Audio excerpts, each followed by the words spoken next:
Transmisión. A ver, vamos a ver. Esperemos que vaya el volumen bien. Bueno, ya estamos conectados. Hola, bienvenidos. Bueno, hoy vamos por el número 36 de Aprendiendo a Desaprender.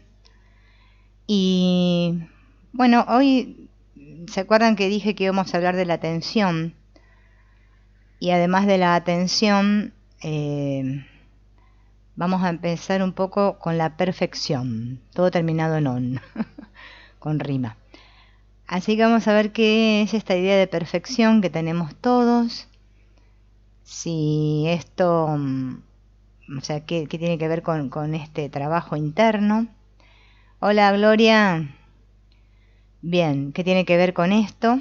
Y bueno, va a estar bastante interesante porque bueno, estuve mirando más o menos qué era lo que decía el video, y creo que todo esto nos aporta bastante a todos.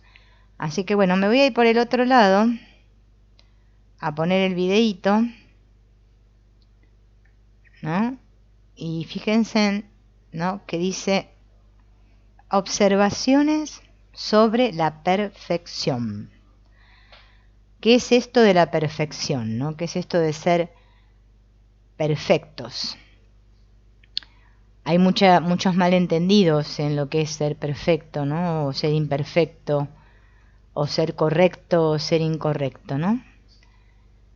Bueno, la perfección del amor no somos nosotros quienes la hemos de alcanzar, dice Blay. Muchos tenemos la obsesión de la perfección, ¿eh? En muchos aspectos de nuestra experiencia, ¿no?, que queremos ser perfectos.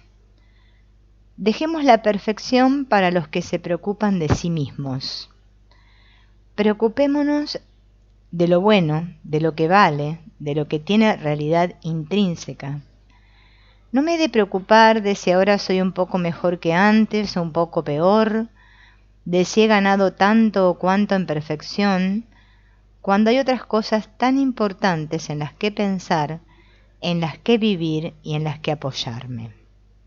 Y esto es un tema, ¿no?, que se da mucho en los que estamos, hola Rosario, en los que estamos en estos caminos, ¿no? Porque tenemos una tendencia, después bueno, quizás la vamos abandonando un poco porque nos damos cuenta que no sirve para nada, pero al principio como que nos esmeramos y esforzamos en nuestro camino espiritual, como si fuera como nos esforzábamos cuando íbamos a la escuela, ¿no? Que queríamos sacarnos una buena nota y que, no sé, que Dios nos apruebe. Y este tema de la perfección ya nomás en los psicólogos, ¿no?, lo tratan bastante, porque esta obsesión con ser perfectos está marcando, ¿no?, alguna deficiencia en algún aspecto nuestro. Y bueno, si no lo subsanamos a nivel psicológico, por ahí quizás lo llevamos después al nivel, este campo del espíritu. Y nos encontramos con que siempre nos estamos cuestionando, ¿no?, de que en qué nivel estamos, que si estamos bien, que si estamos mal. Pensemos, abrámonos a la noción de Dios en tanto que amor, en tanto que fuerza. ¿Me abro más a esto? ¿Dejo paso libre a esto? ¿Cómo puedo hacerlo para que yo viva más esa plenitud interior de fuerza, de realidad? Esto es lo importante. Dejemos la perfección para los que solamente gustan de teorizar sobre la perfección. Porque, claro, se convierte en una teoría esto de ser perfectos o no, o imperfectos, ¿no? Hola Lu, hola Marco Antonio. ¿Por qué queremos ser perfectos? Esto es algo que nos tendríamos que preguntar. Nosotros no hemos de ser perfectos, según la idea que habitualmente tenemos de ser perfectos. Nuestra perfección consiste en poner disco verde para que pase libremente la fuerza de Dios en nosotros. Mi perfección consiste en que mi mente se abra y esté abierta, despierta, sintónica y armónica con la mente de Dios.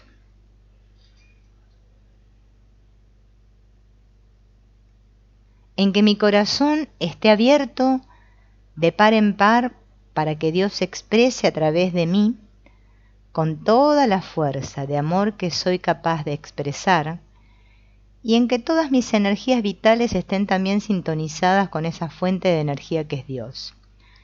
Esta es mi perfección, ¿no? Vendría a ser cuando estamos centrados, en otras palabras, ¿no? Cuando estamos en ese centro, en ese fondo, sabiendo quiénes somos, ¿no? Y olvidándonos un poco de la perfección del personaje, que no, en síntesis no sirve para nada. Es como que expresamos esta fuerza de Dios a través de nosotros, porque como dijimos ayer, ¿no? Nos convertimos en canales, en instrumentos, ¿no? Como que Dios pasa. Hola Sonia, hola Alex, pasa a través de nosotros, cuando estamos en sintonía. La perfección no consiste en yo en tanto que individuo, sino en mí yo en tanto que canal, yo en tanto que elemento de conducción, yo en tanto que estación de enlace. La perfección consiste de un modo interior en llegar a lo que es perfecto, y lo que es perfecto es Dios. Lo que pasa es que si queremos interpretar la perfección amarrados a la idea del yo, es claro que todo quedará completamente revuelto. Y esta yo creo que es una de las grandes confusiones que tenemos todos en este camino, y que la vemos por doquier ahí fuera, ¿no? Esta mezcolanza que se hace entre que parece ser que queremos perfeccionarnos, ¿no? como personaje, y como que dar una imagen, ¿no? De acuerdo a lo que para nosotros sea una imagen de ser espiritual, porque cada uno puede tener una imagen diferente, ¿no? Y después, bueno, claro, debido a eso, debido a mis imágenes que tengo internas de lo que es ser espiritual o sabio o santo o lo que sea, me atraen, ¿no? Después diferentes personajes de ahí fuera, porque claro, me siento reflejado en esos personajes, porque me están mostrando ese ideal de mí, ¿no? No soy yo, en tanto que fulanito de tal, el que ha de ser perfecto, ni hablar. Fíjense, lo pone con signos de admiración. Ni hablar. Yo personalmente tengo muchos defectos, pero esto no me ha de perturbar ni un momento. Menos mal, porque defectos tenemos a rolete. Y ese es el problema, ¿no? Como personajes tenemos muchos defectos. Ni merece la pena que piense en ello, a no ser que con ello cause un daño real a alguien, ¿no? O sea, porque podemos tener defectos, pero tampoco tenemos que justificar nuestros defectos si nuestros defectos están ocasionando daño a otra persona, ¿no? Esto también hay que observarlo, porque si no tampoco, digamos que cada uno sería como se le canta y no le importaría nada. Si mi defecto está ocasionando un daño a otro, bueno, ahí tengo que reflexionar y parar un poco. Lo que me ha de preocupar es la verdad, la bondad, el amor, la belleza y lo bueno.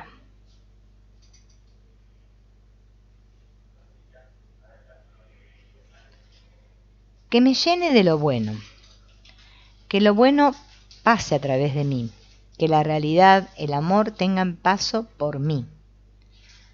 Lo demás no tiene importancia. Al fin y al cabo, ¿qué importa si tenemos 2, 3, 10 defectos cuando hay una realidad maravillosa a la que puedo abrirme y que puede pasar a través de mí, ¿no? Y fíjense en que nosotros somos muy hay como, bueno, sí, enjuiciadores sería, ¿no? Porque observamos mucho la forma que tienen los demás de ser, no sé, bueno, los defectos, como que apuntamos mucho a esa parte de las personas, ¿no? Y porque por eso nos cuesta tanto mirar más allá del personaje, ¿no? A cada uno.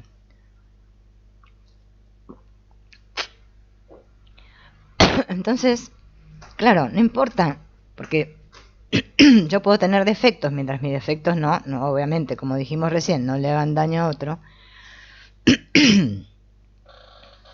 no interesa, ¿no? Porque esa realidad está en todos nosotros. Entonces, no tenemos que abocarnos tanto a los defectos, porque si no vamos a estar siempre atrapados en el ego que nos va a estar calificando, ¿no? Y diciéndonos si hemos perfeccionado algo o no. Hemos de ser menos egocéntricos incluso en lo que se refiere a la perfección y a la virtud. Esto a nosotros nos viene mucho inculcado desde las religiones, ¿no? Especialmente si estábamos en una religión católica, en donde se exalta mucho esto de la virtud, de que, bueno, no sé, ideas, ¿no? Ideas de lo que es ser virtuoso, de que es ser santo, perfecto. Claro, entonces eso está dentro de nuestro yo ideal, por ahí. Y a veces como que tendemos a querer alcanzar alguna cosa así. Pero toda perfección viene de Dios. Pues, ¿por qué andar con tanta tontería de si yo soy un poco más perfecto o un poco menos? Y esto fíjense en qué pasa. Yo no sé ustedes, porque cada uno, ¿no es cierto?, se mueve dentro de diferentes círculos, ¿no? Así, de relaciones, ¿no? Puede ser en la familia, que haya otro que también es un poco así espiritual. Hola Estela, hola Liz, que es un poco espiritual. O puede ser que tengan amigas o amigos que estén en el mismo camino. Y empieza a surgir esta cosa del compararse, ¿no? Y de que el otro nos juzgue y nos diga, a ver, más o menos en qué nivel estamos, ¿no? Y como que, por eso, pareciera como que hay como como una, ¿vieron como las carreras de los autos esta? Que está la banderilla esa que me dice ya que llegué a la meta, ¿no? Y parece que estamos esperando que nos agiten el banderín. Y no tiene nada que ver con eso. Para mí lo más abreviado es abrir la puerta y que Dios pase. Es el camino mejor, ¿no? Es un abrir. Y a veces, claro, cuando decimos abrir, también seguro que se nos hace como un concepto o una imagen, ¿no? De que qué será abrir, ¿no? Y me parece que abrir, ¿no? No es una cosa, porque nosotros abrir, claro, imaginamos algo que estaba cerrado así, se abre, ¿no? Como una puerta grande o no sé, algo. Y abrir es como más que nada estar receptivos. Es como más que nada estar vacíos, ¿no? Es las manos vacías. O sea, yo creo que la imagen de las manos vacías es muy gráfica, porque es que no tengo nada, no estoy agarrado a nada, a ninguna idea de mí, a nada acá del mundo que esté apegado. Y bueno, eso es estar abiertos, ¿no? Porque es como estar expectantes. Fíjense en que a mí me pasó ayer, ¿no? Por ejemplo, ¿no? Que falleció una señora acá vecina, de la cuadra misma que vivo yo, ¿no? Que la conozco desde que yo era chica, ¿no? Bueno, y ella también me conocía a mí, ¿no? Obviamente, ella nació antes que yo. Este, y bueno, era un matrimonio, así, que se habían conocido de jóvenes y solamente habían tenido una hija sola. Y vivían en su misma casa pero separados, ¿no? para no perder la casa, ¿vieron? Esas cuestiones legales, ¿no? Y bueno, en diciembre del año pasado fallece el marido, o sea, fallece el hombre, ¿no? Y bueno, y ayer falleció ella. Y claro, cuando suceden estas cosas, ¿no es cierto? A nosotros se nos vienen como muchos interrogantes, porque es como que cuando te enfrentás así a la muerte, ¿no? Más de una persona conocida o de un ser querido, porque también puede ser alguien más allegado, uno se plantea, ¿no? Primero la brevedad, que el tiempo que tenemos aquí, y después nos planteamos, ¿no? De cómo desperdiciamos el tiempo en tonterías, como dice acá Antonio Blay, ¿no? En que si estoy más perfecto, que si estoy menos, que cuánto me elevé, que no sé qué, ¿no? Esa cosa. Y sin embargo, si nos ponemos a reflexionar, la paz, ¿no? Y estar con la puerta abierta, que para mí están muy vinculados, porque si estamos con las manos vacías, con la puerta abierta, estamos en paz, porque no tenemos,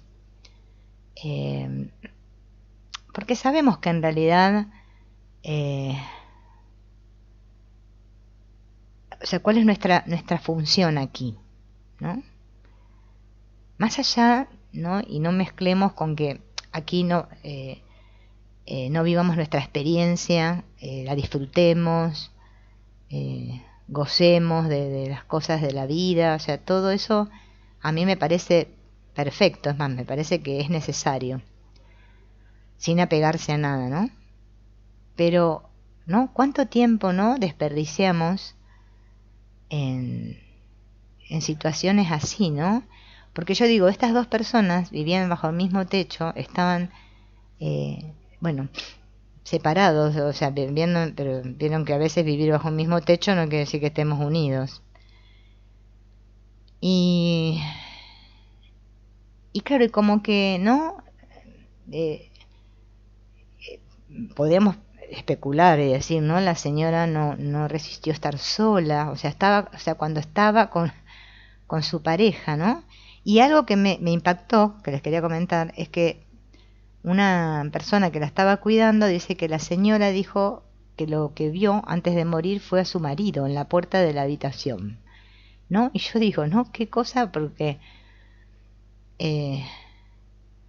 fíjense, mientras estuvieron aquí, en la forma, ¿no? Acá, había nada de comunicación ni nada, y sin embargo, al faltar el otro, ¿cómo no?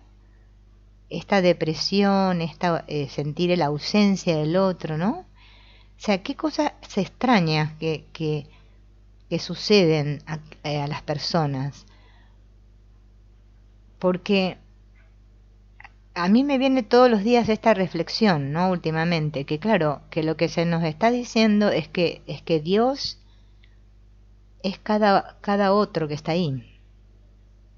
No es un algo diferente, ¿no?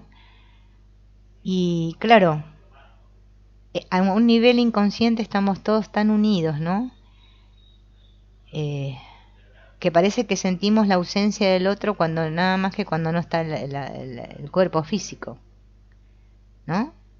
Pero y mientras estamos, ¿no? ¿Cómo desperdiciamos el tiempo, ¿no? Este tiempo breve, digo yo, que tenemos aquí. Lo digo porque todos los problemas que tenemos en el amor son problemas de contraposición, de lucha del yo. El yo quiere defender su individualidad, sin darse cuenta de que todo lo que da fuerza al yo es Dios, ¿no?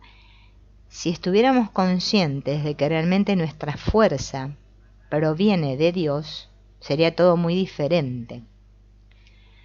Sin darse cuenta de que todo lo que da fuerza al yo es Dios, de que solo es yo en su plenitud cuando se abre a Dios. Si el yo existe en la medida en que Dios está dando la fuerza, la realidad, no hay duda de que cuanto más abra el yo, más pleno, auténtico y real será ese yo. O sea, yo vivo mi máxima realidad en el momento en que me abro del todo a Dios. Entonces vivo de golpe Dios y el yo, ¿no? Esto es muy, muy similar a lo que predicó Jesús, ¿no? ¿A quién vino? La ley. Predicó Jesús, mi Padre y yo somos uno, ¿no? O sea, yo solo, por mi cuenta, no soy nada. Esa es la idea del ego. Yo por mi cuenta. En cambio, si quiero defender el yo mediante la acumulación de tales cualidades, de tales energías, de tal perfección, sigo un camino absurdo, pues estoy encerrando una fuerza extraordinaria dentro de una idea pequeñita, la idea del yo. Y después lo vamos a ver mañana, ¿no? En el otro video, que él explica algo sobre los dos errores fundamentales que cometemos todos, ¿no? En estos caminos. Fíjense en que este es el problema, ¿no? Porque ya el mismo curso de milagros nos habla de esto, nos dice que la locada idea esta, ¿no? Que es el pensamiento de separación, de que yo puedo ser diferente, ¿no? Que puedo ser especial, separado de mi fuente, es el comienzo de todo el problema, ¿no? Que tenemos aquí. Porque supuestamente eso nosotros lo vivimos, ¿no? Cuando aparentemente parece que nacemos aquí al mundo y bueno, nos encontramos con nuestros padres. Al principio vivimos todo como un todo, después sufrimos este asunto de la separación, de que nos empezamos a absorber ideas del exterior, que queremos complacer a nuestros padres. Bueno, toda la historieta esta que nosotros, ¿no? Que después nos vienen todos los conflictos, ¿no? Que mi padre, que mi madre, que mis hijos, que mi marido, que mi ex, que no sé qué, que si me separé, que si me no sé cuánto, ¿no? Todo esto que vivimos a nivel vínculos acá.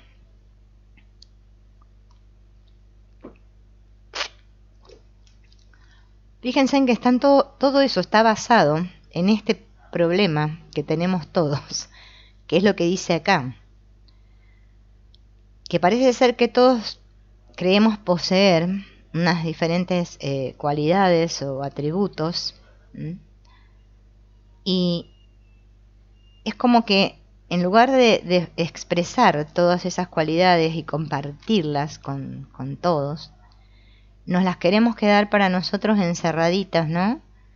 En una pequeñita idea del yo, ¿no?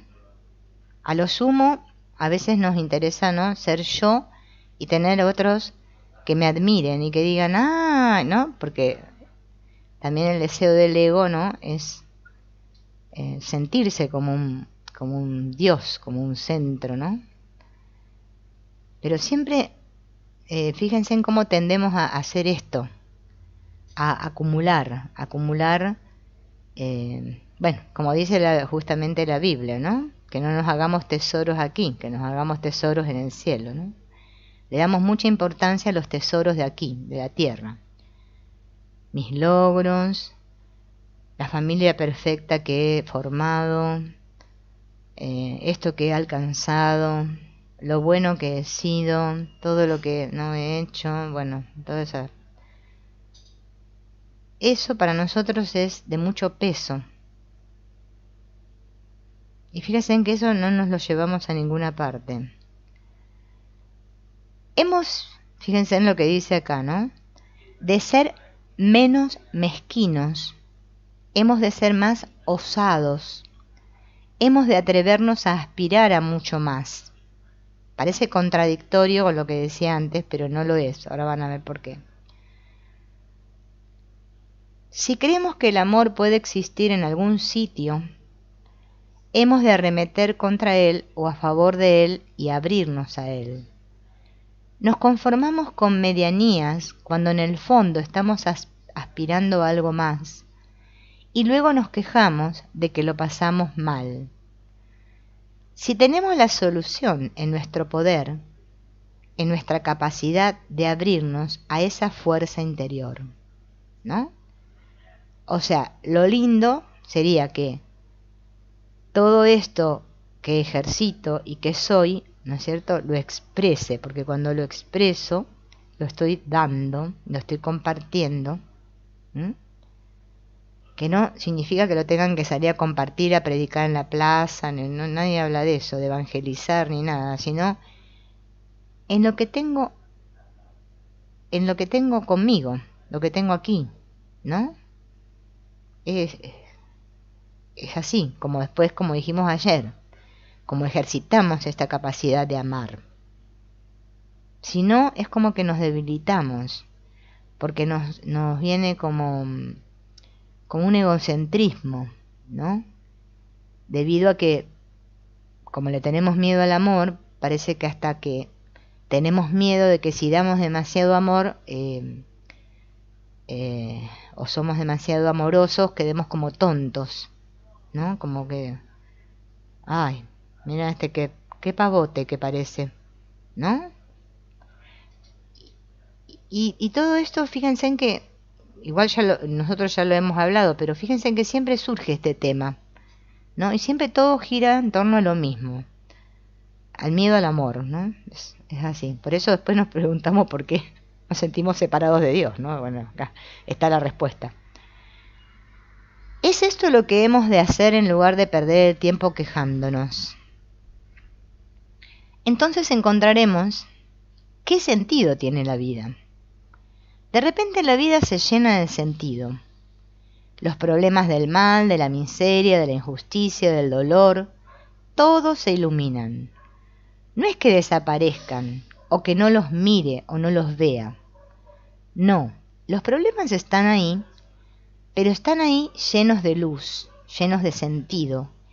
De un sentido que ahora, con nuestra mente apagada, es muy difícil de ver. Y fíjense en que esto nos apunta a las lecciones del curso de milagros. Estoy decidido a ver, por encima de todo quiero ver de otra manera, quiero ver de otra manera. Ver. Si nosotros reflexionamos un poco en todas nuestras veces, en nuestra experiencia, que hemos creído saber de qué se trataba la cosa y que creíamos haber visto bien, resulta que nos damos cuenta que no vimos nada, ¿no? Que fue toda una interpretación nuestra. Y nos pasa montones de veces, porque nosotros asociamos que ver luz o que algo esté iluminado es que es algo bonito y que tiene moños y está decoradito, emana lindo olor y es paz y no sé qué. Y no es así. Por eso el sabio, ¿no? O el iluminado, o el despierto, no sé cómo le quieran llamar, donde hay un problema, él ve la solución, no lo ve como problema.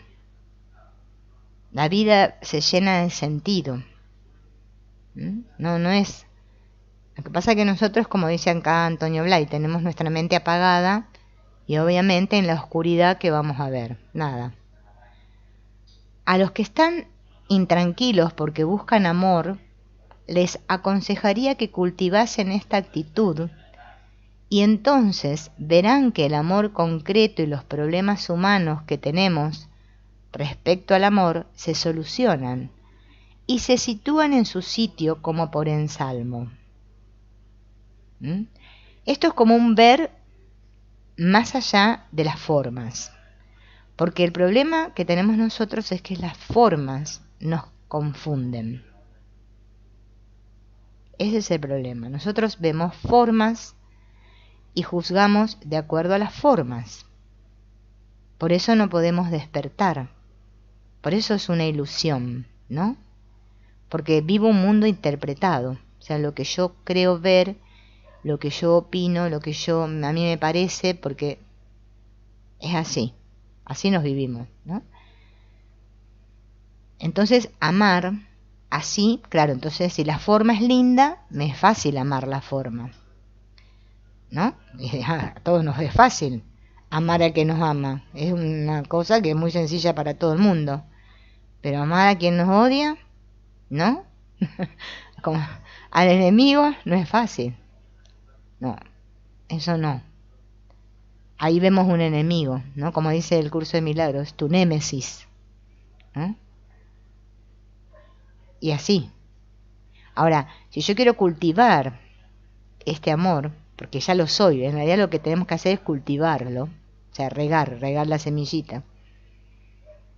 Tenemos que ver más allá de las formas, más allá de mis juicios, vendría a ser, ¿no? Más allá de esa interpretación pequeñita que hago con mi mente pequeñita, ¿no? Que es como interpretamos todos nosotros acá. Hola, Zuli. Ese es el tema. Y supuestamente, según lo que dice Blay, ¿no? Si lo practicáramos esto, veríamos que todo se acomodaría.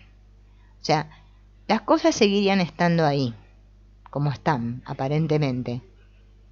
Pero yo las vería de otra manera. Que justamente ese es el que despierta, el que ama todo, todo, el que ve unidad, el que para él todo es lo mismo. Esa es la mente libre de culpas, ¿no? Que dice el curso de milagros, una mente libre de culpa, libre de juicio. Quizás se pueden figurar que estoy diciendo que empiecen por lo más alto. ¿Y por qué no? ¿Por qué se nos ha dicho siempre que hemos de empezar por lo más bajo? ¿Qué importa lo que nos han dicho? ¿Puedo empezar por ahí? ¿Está en nuestra capacidad el empezar a hacerlo? Pues adelante. Ese poder que tenemos todos para poder ver más allá, que el curso de milagros le llama ver el Cristo, o ver la faz de Cristo, o bueno, no importa el nombre. No lo puedo hacer desde mis ideas preconcebidas, o sea, desde que yo creo ser separado, ¿no? Sino que lo tengo que hacer con esa fuerza de Dios en mí. Bueno, los que estudiamos el curso de milagros le llamaríamos el Espíritu Santo, ¿no? Que es esa parte de nuestra mente que ve unidad, que puede ver más allá. Por eso siempre nosotros necesitamos pedir ayuda para ver como vería el amor, porque nosotros no podemos ver así, porque nuestra mente está tan nublada de juicios, está tan plagada de miedo, ¿no? Que obviamente sí, vamos a ver siempre fragmentación, vamos a emitir juicios, y ahí perdemos pista porque, bueno, ya no estamos mirando, ¿no? Desde arriba, ¿no? Como dice el curso de milagros también, por encima del campo de batalla. Esa es la verdadera mirada. Pero eso es lo que más nos cuesta, porque siempre nos vemos involucrados, ¿no? Siempre reaccionamos. Porque si podemos hacer esto, no tendremos que ir resolviendo ladrillo a ladrillo los problemas concretos de nuestra convivencia humana, los problemas de nuestra vida conyugal, de la educación de nuestros hijos, los problemas de relación social, de responsabilidad profesional o los problemas de injusticia social que pueda haber. Y fíjense en que nosotros como seres humanos pretendemos hacer eso, ¿no? Como ir acomodando las piecitas y que todo nos quede bien ordenadito.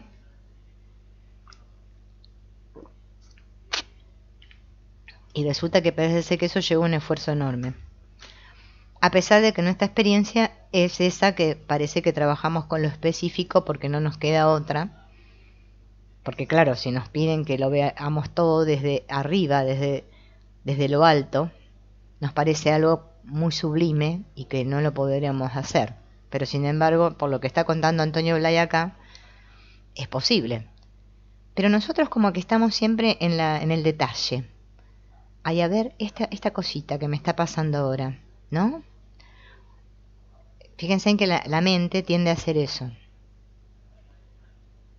Vendrán y se resolverán, pero los resolveremos con una visión clara de la luz central que los traspasará a todos. No iremos a tanteo ni a través de la prueba y del error. Los abordaremos a través de una visión ya clara de lo que es el alma de la solución, y entonces solo necesitaremos vestir esta solución de un ropaje concreto, que es muy distinto de andar a ciegas buscando soluciones, ¿no? Esta descripción es tal el no busques fuera de ti mismo del curso de milagros resumido, ¿no? Los ciegos. Andamos ahí buscando, no paramos nunca. Porque es como que vemos miles de problemas. Claro, desde la mente separada, desde este yo idea, obviamente se nos plantean problemas a troche y moche. Fíjense en que es así. Apenitas entro en el juicio o a enroscarme en X problema de los tantos que poseemos todos, ya se oscurece todo. Se oscurece todo, empezamos a ver todo negro, nos olvidamos de Dios, nos olvidamos del curso de milagros, de la Biblia, de Dios, de Jesús, no hay nada. Solo estoy yo y mi problema. Me enceguezco y empiezo a buscar soluciones para ese problema específico. Y encima quiero que se me solucione como a mí me gustaría. Porque la idea de injusticia es como que empuja mucho. Yo hace bastante ya que vengo observando esa idea, ¿no? En donde el ego me pone, ¿no? Que tengo X situación y que yo en realidad quiero que la situación se resuelva como a mí me gustaría. Porque tengo una sed de justicia a nivel inconsciente. Y la observo todos los días porque la veo que está ahí. Y cómo empuja, ¿no? Como que me quiero salir con la mía, ¿no? Yo esto se los cuento porque, bueno, ya en cierto punto me da un poco de risa a veces, pero a veces no me hace ninguna risa, ¿eh? Y observo cómo aparentemente los demás también están en esa postura, ¿no? A ver quién pierde, a ver quién gana. Esta idea de competencia, que es la idea de competencia que tenemos con Dios, que está manifestada en que competimos con los demás acá, es un gran tema, es nuestro gran tema, ¿no? Porque, claro, no estamos viendo con claridad. Y entonces, bueno, si no vemos con claridad, estamos viendo oscuras. Acá él hace una pregunta, ¿no? Porque vieron que siempre estamos con este asunto de la mente. Más que el otro día estuvimos diciendo, bueno, que explicaba Antonio Blay, ¿no? Que somos mente, que todo es mente.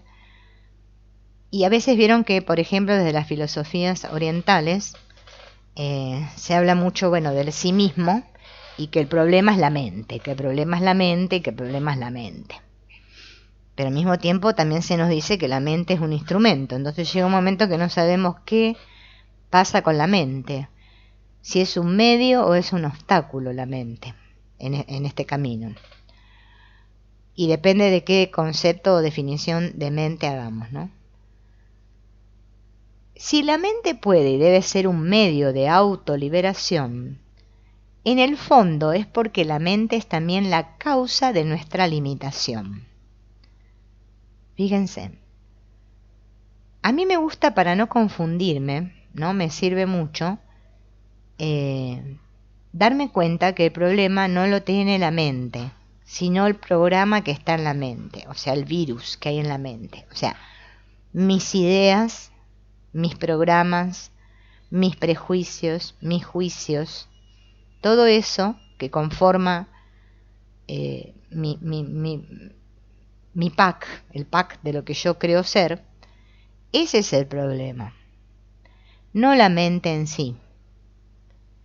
Por eso la mente, ¿sí?, como dice el curso de milagros, a mí me gusta siempre el ejemplo que da el curso de milagros, que dice la mente al servicio del ser.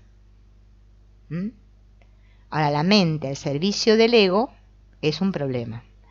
La mente al servicio del ser es la liberación. Eso lo dice en los primeros capítulos, ¿no? El primer capítulo ya, el curso de milagros arranca así. Hola, Carolina. Y fíjense en que también hablan, en los primeros capítulos se habla de la plenitud también, ¿no? Por eso es interesante que nos vayamos dando cuenta que todo esto que nosotros estamos haciendo, que no sabemos ni por qué surgió esto del Antonio Blay, pero bueno, estamos estudiando esto, está muy enlazado con todas estas dudas que teníamos acerca de la no dualidad. Nos van aclarando bastante, por eso es importante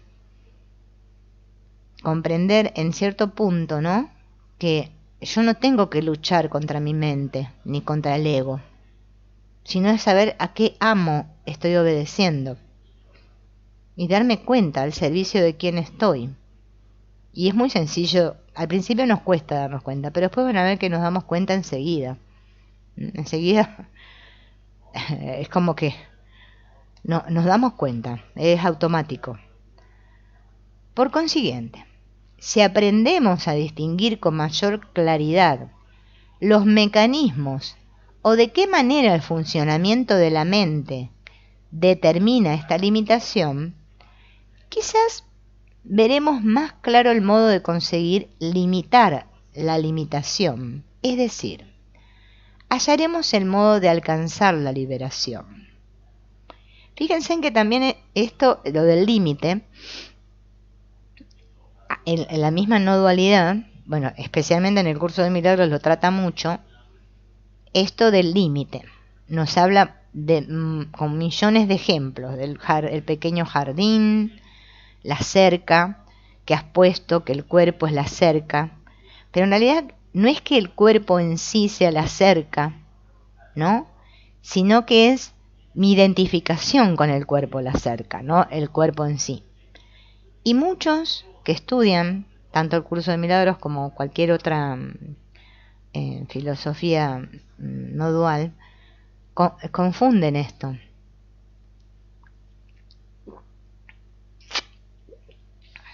¿No?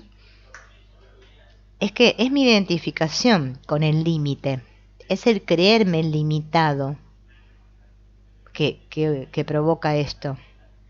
Ahora, cuando yo me doy cuenta de que esos límites son ilusorios, entonces, que me los estoy inventando yo mismo me pongo los límites al amor que soy. Me limito y digo, no, hasta acá, más de ahí no. Y por eso siempre sentimos que no nos liberamos, ¿no? La mente funciona muy bien hasta que descubre que uno es más importante que los demás. Miren esta frase. Esta es muy profunda esta frase. La mente funciona muy bien hasta que descubre que uno es más importante que los demás. Hasta que el niño descubre que en él hay unas cosas que le gustan más que las otras y que las cosas que le gustan más son las que se refieren a él, a su persona, las que le dan una confirmación, las que van a favor de sus gustos sensuales o afectivos o ideales, y en la medida en que puede mantener alejado las cosas que se oponen a esos valores.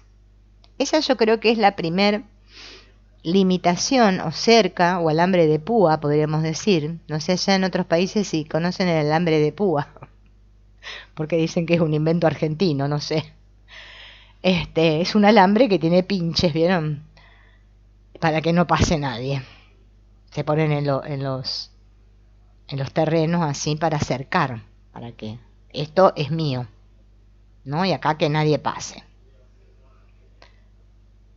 Claro, acá tenemos bien planteado el tema de la separación. Porque mi mente funciona espectacularmente. O sea, mi mente, digo, la mente de ustedes también, la mente funciona bien. El problema es que la idea de que yo soy yo, separado, individual, y por mi cuenta y especial, me hace creer que yo puedo llegar a ser más importante que otros o menos importante que otros, porque también podemos apuntar para el otro lado. Pero que todas esas cosas que de niños ya vamos acumulando, ¿no? Estas son las que me gustan, estas no. Ay, qué lindo esto que dicen de mí, esto sí, ¿no? Me pongo contento cuando mis padres dicen esto o mi señorita en la escuela dice esto de mí. Todo esto que va a favor, que me favorece. Ah, bien. ¿Bien? Todo bien. Ahora, cuando algo se opone a todos estos valores que yo fui cultivando con tanto esmero durante toda mi vida, como dice el curso de milagros, ¿no? Todo el tiempo que te has llevado, que has tardado en hacerte todas estas ideas, ahora para desaprender todo esto nos lleva mucho tiempo, parece que no nos alcanza esta vida. Todo eso yo le pongo el alambre de púa para que nadie pase. No me toque mi ideal. Mi yo ideal es sagrado. Cuida. Bien. La mente es algo sorprendente. Es realmente una facultad maravillosa. El poder comprender la verdad de las cosas. El porqué de las cosas. Conocer la esencia intelectiva de las cosas. Sí, es algo extraordinario. Pero esa facultad se convierte para nosotros en un instrumento de conflicto cuando la ponemos al servicio del yo idea, de este yo que está entronizado en nuestro interior. Fíjense en la palabra que usa, ¿no? Entronizado. Sí. Tenemos un problema con el trono. Con el trono, los reyes, los poderes, todo eso, nosotros tenemos un gran conflicto. Nos viene de esta idea de separación. ¿Quién vino por ahí? Hola, Nubia. Esta idea de separación, ¿no? Que es la idea de que el ego destronó a Dios, ¿no? Le dijo, bueno, córrete que acá me voy a sentar yo, me voy a hacer mi propio reino y acá las cosas son como yo digo. Fíjense en qué problemita es así. Es que parece que a todos nos gusta mandar. Yo lo estoy observando. Esa es otra de las cosas que estoy observando, porque, claro, es como que el tener el poder. Bueno, a ver, acá mando yo. Porque parece ser que si nos sentimos que nos quitan ese poder, no sentimos nada, porque nos viene de esta idea de que el ego nos hizo creer que nosotros matamos a Dios, lo echamos, no sé qué hicimos con Dios, y nos sentamos nosotros en el trono, pusimos la corona y no sé, habremos agarrado no sé cómo se llama eso que llevan los reyes en la mano así, ¿no? Y ahí estamos, reinando.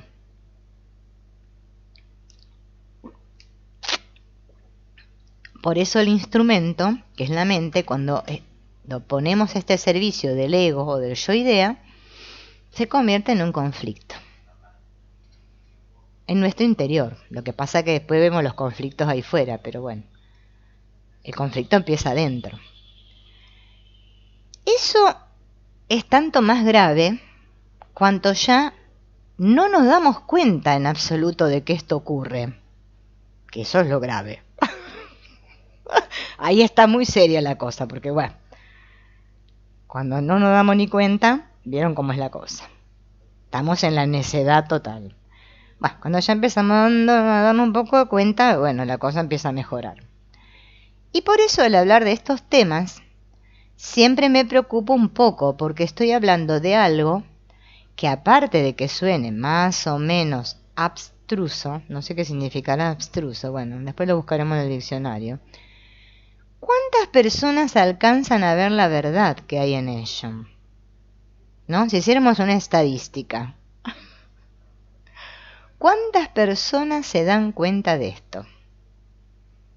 Realmente, ¿no? O sea, con una mano en el corazón, como decía mi abuela. Te lo digo de corazón, nena, con la mano en el corazón. Eso es tanto más grave cuando ya no nos damos cuenta en absoluto de que esto ocurre. Y por eso al hablar de estos temas parece ser que hay que tener mucho cuidado. Por eso sucede, ¿no es cierto? Que fíjense en que los egos andan como en busca, ¿no? de ideales ahí fuera, ¿no? Por eso nos gusta que nos hablen, ay, el amor, y que no sé qué, y nos digan cosas bonitas, y que todos estemos en una nube así muy algodonosa y linda, ¿no? Tenemos una tendencia a eso, y a no ver nunca la cacota, la cacona, no la queremos ver, no, no, no, esa la tienen otros, los demás, yo no, yo soy inocente. ¿Qué va a hacer? Tengo que ser inocente porque los demás son culpables. Y bueno, la única manera que tengo de sentirme inocente es cuando acuso a los demás. Si no, no puedo, no me sale, dice el ego. Claro, ver inocencia en todo es como que se nos hace difícil, porque no tomamos en cuenta esto que se nos está diciendo acá. No la verdad teórica como concepto, sino la verdad experimental, la evidencia en sí mismo de eso. Porque es evidente que si uno no ve la verdad de eso, si no la percibe de un modo claro, inmediato, evidente, eso no tiene prácticamente ningún valor. No sirve para transformar, son unas cuantas ideas más que se acumulan al archivo del yo idea. Del yo que ahora es más inteligente, más listo, más sabio, más perfecto que antes. Fíjense en que sí, que hacemos una cosa así, ¿no? Como que vamos acumulando cosas. Bueno, ahora ya la tengo clara. Ay, yo ya sí, ya lo vi todo. Y cuando decimos así, pum, se nos viene una montaña, así como una de esas piedras de Indiana Jones y tenemos que entrar a correr porque se nos viene una, ¿no? Como esta idea de importancia personal es muy dura de roer, demasiado, es como un cascote, digamos. Mejor no lo muerdan porque se van a romper los dientes. Todo eso, ¿no? En eso consiste el trabajo interior. No en recitar tantos mantras y leerme 800.000 libros porque vieron que no sirve para nada, ya nos hemos dado cuenta. Es que el trabajo consiste en ver, mirar para ver.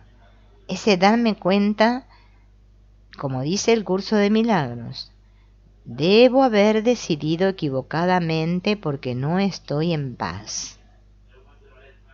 Por lo tanto, puedo tomar otra decisión. Claro, nosotros leemos, yo cuando leía eso al principio decía, ¿y esto qué corno significa? Yo no me equivoco en nada, que me disculpe este curso de milagros, pero está todo equivocado. Sí, al principio yo algunas cosas consideraba, me peleaba con el curso, decía, pero ¿qué dice esto? ¿Qué dice? ¿No? Claro, porque atentaba, era como un atentado, ¿vieron? Como esos atentados de los, ¿cómo es que llaman esos que atentan? ¿Vieron? Que se tiran de los aviones y te tiran con la bomba. Claro. No, a mí me gusta, bueno, me gusta la parte del curso de milagros que habla que soy la hija de Dios y que soy amor y que soy toda linda. Pero ya cuando empieza a hablar eso de que mi hermano y yo somos el mismo y que tenemos que perdonar y que Dios es uno, todo eso ya empiezo a tener mis dudas. Pero como que yo tengo pecados secretos y odios ocultos. No, yo no odio a nadie. Empiezan a venir y a pulular muchas de estas cosas que justamente son todas las que tenemos que ver. Por eso el camino es tan difícil y espinoso y duele peor que si te clavas un clavo en la planta del pie y te lo tienen que sacar porque se te metió profundo. Es así. Es que esto no se trata de teorías, porque nosotros nos la pasamos teorizando, ni de seguir acumulando cosas, porque ¿para qué vamos a acumular más si ya no tenemos dónde poner? Se trata de que yo tenga que vivir esta experiencia de Dios. Y como dijimos ayer, para eso tengo que ejercitar. Y no se trata de que ahora sea un falluto, no sé en otros países cómo se dirá, pero acá falluto significa cuando sos falso, y ahora hacerme el bueno y decir, ay, me sobró un pedazo de torta, voy a cruzar enfrente y le voy a dar a la vecina, le voy a decir, vecina, hola, ¿qué tal? Después de que yo a la vecina la critiqué a más no poder y le saqué el cuero con la vecina de la vuelta. Vine a traerte esta torta, hermana mía, y me crea que eso es ejercitar el amor, porque ahora yo me siento, tengo que hacer actos de amor. No, es un trabajo interno en el cual cada vez que me mantengo, voy a hacer oración y me mantengo en diálogo con Dios, como decíamos ayer, observo toda la mierda que me sale y el odio y la bronca que tengo de que las cosas no sean como yo quiero o qué cosas quiero averiguar que Dios no me dice. Yo hoy estaba enojada, bueno, yo casi todos los días estoy enojada con Dios, o sea, es lo típico, porque me levanto y digo, otra vez estoy en esta casa. Sí, claro, no. Esto, el curso de milagro dice que todo esto es un sueño, pero yo me levanto y me veo acá. A ver, ¿qué está pasando? Bien, y otra vez digo, ¿pero por qué miércoles estoy acá? Ay, debe ser que hice algo malo en mi vida pasada. ¿O será mi karma? Ay, no debo haber perdonado lo suficiente. Y ahí empieza todo un mogollón de cosas que me empiezan a surgir. Y entonces después me empiezo a pelear con Dios porque le digo, a ver, decime una cosa, Dios. A ver, yo quiero que me mandes una respuesta. Decime, a ver, ¿qué pasa? ¿Qué tengo que hacer? Claro, ¿entienden? Y ahí ya me veo otra vez atrapada y me doy cuenta que estoy sirviendo. ¿Sí? O sea, me doy cuenta que no acepto nada, que no veo ninguna inocencia en el otro, que solo la veo en mí, y empiezo todo el rollo. Por eso yo digo que esto es un trabajo de todos los días. Es como la película esa que siempre les digo del Sander con la chica esa, que no me acuerdo, la Lucy, que le ponían el casete, para que ella se acuerde todos los días que se había casado con él y que tenía una hija, porque para ella todos los días se despertaba y se encontraba que estaba el hombre ahí acostado al lado de ella. ¿Y qué pasó? Bueno, a nosotros nos pasa algo similar. Otra vez, decimos, otra vez con el mismo tema. ¿Mm? Y todo eso tiene que ver con nuestro yo idea, del cual nos cuesta mucho desembarazarnos. Bueno, a mí por lo menos me cuesta bastante. Estoy un poco menos embarazada ya, pero el hijo todavía no nació, ¿eh? Hola, Altagracia. Bien, entonces, solo cuando uno puede tener una percepción directa de que toda su fórmula mental está falseada por esa óptica egocentrada, solo entonces es cuando uno se preocupa de preguntarse, ¿cómo salir de esto? Bueno, ya eso nos hemos preguntado todos, por eso estamos acá, si no, no estaríamos estudiando esto ni locos. ¿Cómo salir de esto? Porque ciertamente necesitamos pensar, porque la mente, aunque funcione con torpezas, nos permite ir por el mundo. Si no tuviéramos mente, no podríamos vivir humanamente.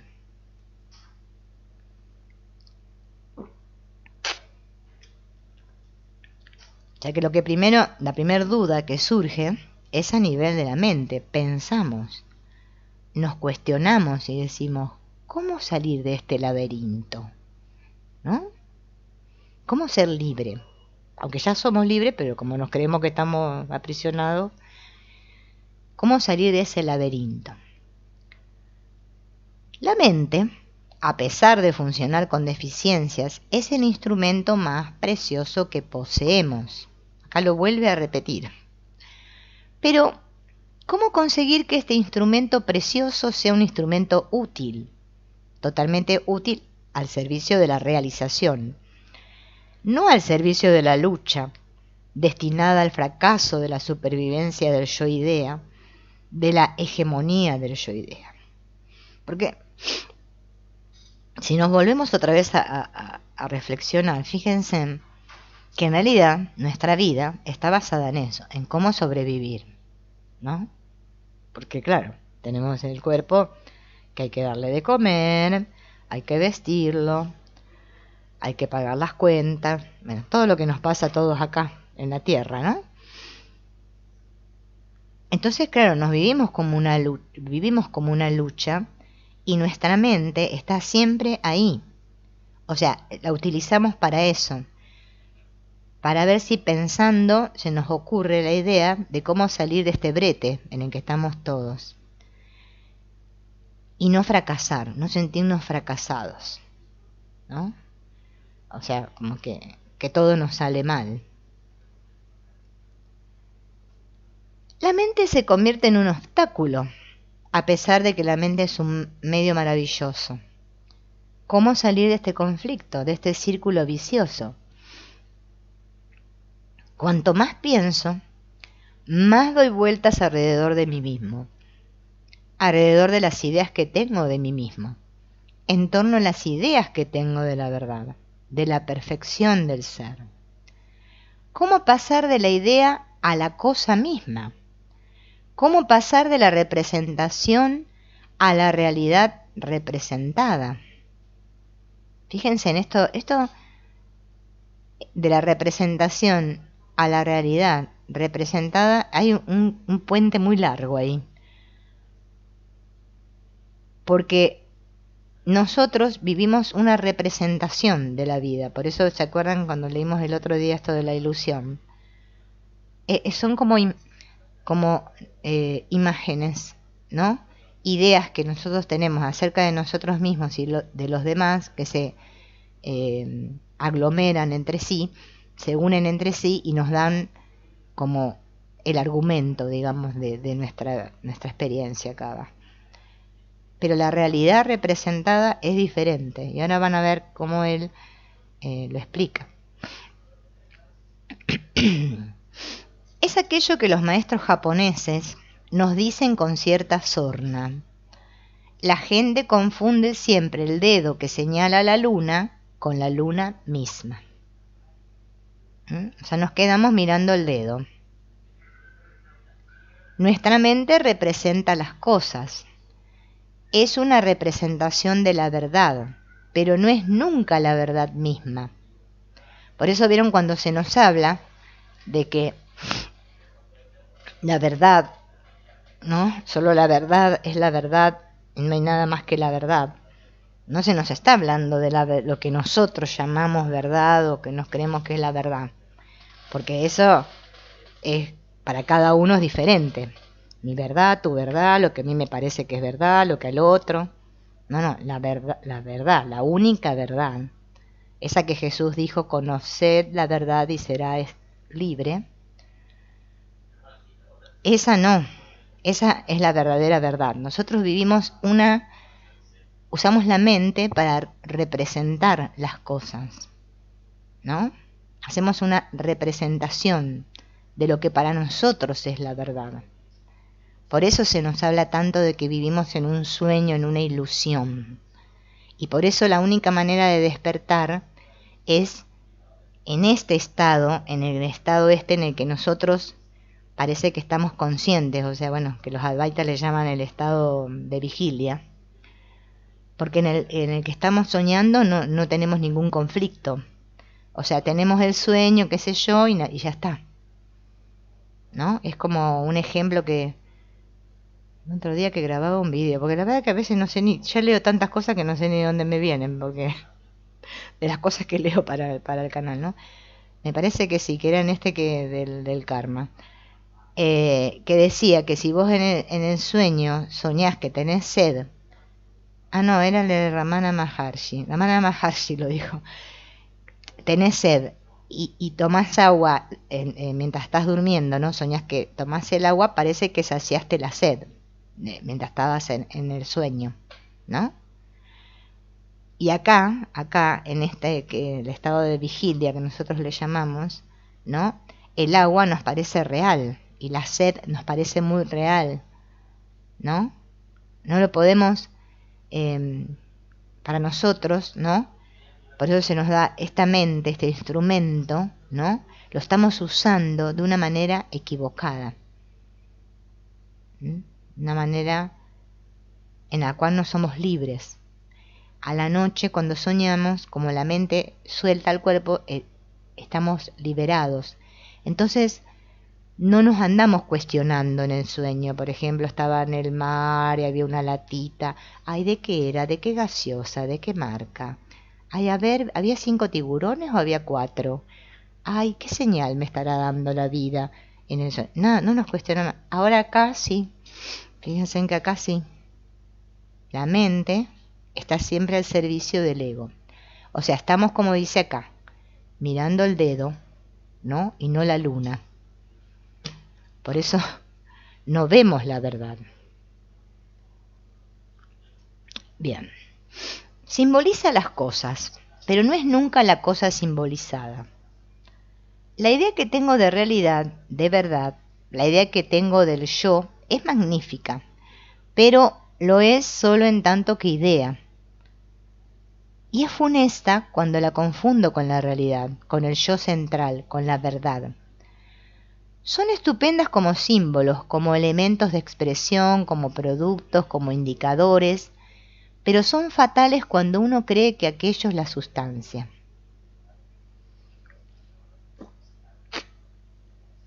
Por eso el perdón consiste en discernir lo verdadero de lo falso, ¿no? O sea, la interpretación que hago yo de la verdad. Ah, acá viene por este lado, Altagracia.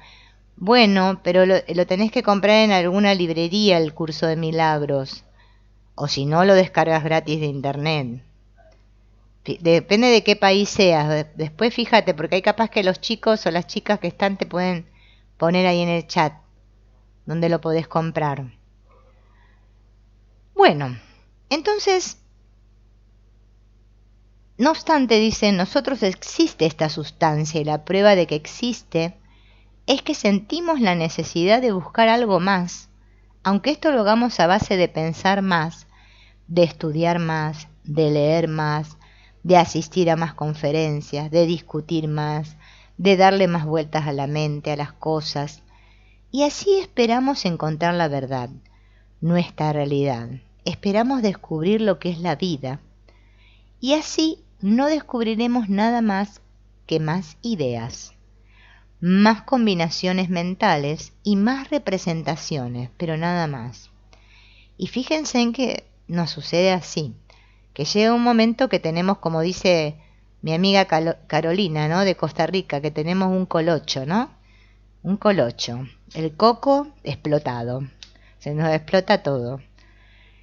La vida quizás se descubre el día que estemos cansados de pensar, porque vieron que llega un punto que uno se cansa, aburridos de pensar, pero con una inquietud viviente dentro.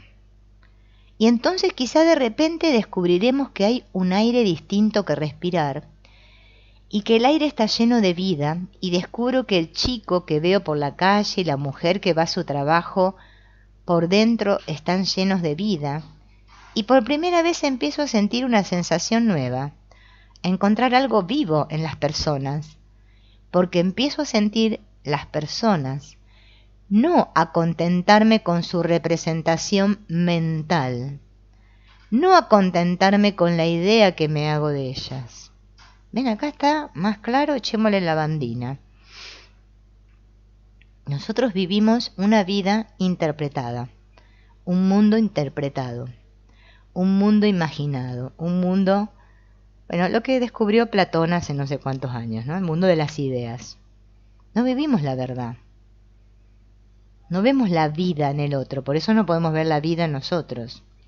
Porque es así. Para verlo en mí lo tengo que ver en el otro. No hay manera sino. Es tanta mi costumbre de pensar que todo lo miro a través de mis gafas de las ideas y no puedo mirar cara a cara la vida. No sé mirarme cara a cara a mí mismo. No puedo sentirme vivir. Estoy refugiado siempre detrás de ideas.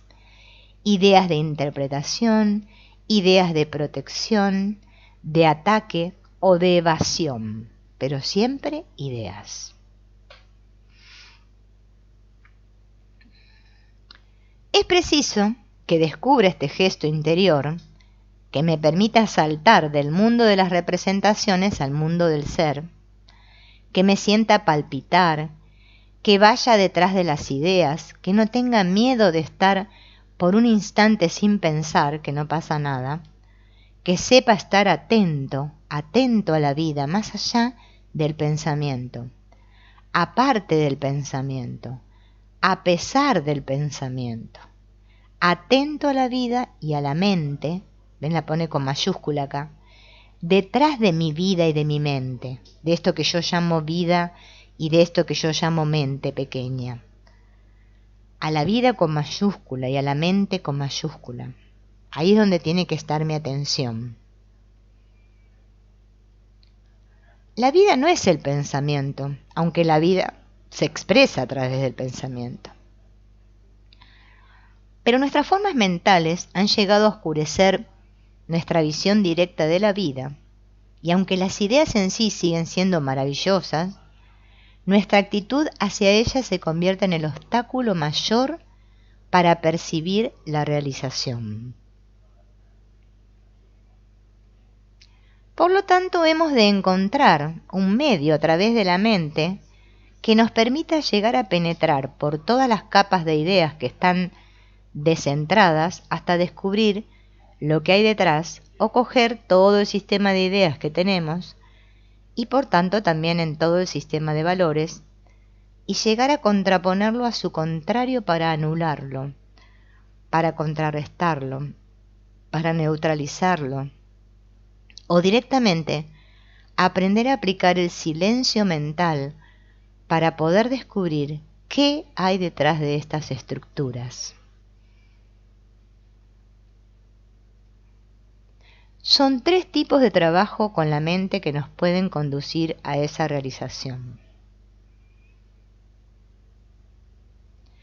El primero es el de profundizar, movernos dentro del laberinto mental para llegar a su origen, a su fuente. No quedarme en la superficie con mis ideas ahí agarradito, ¿no? Ir adentro.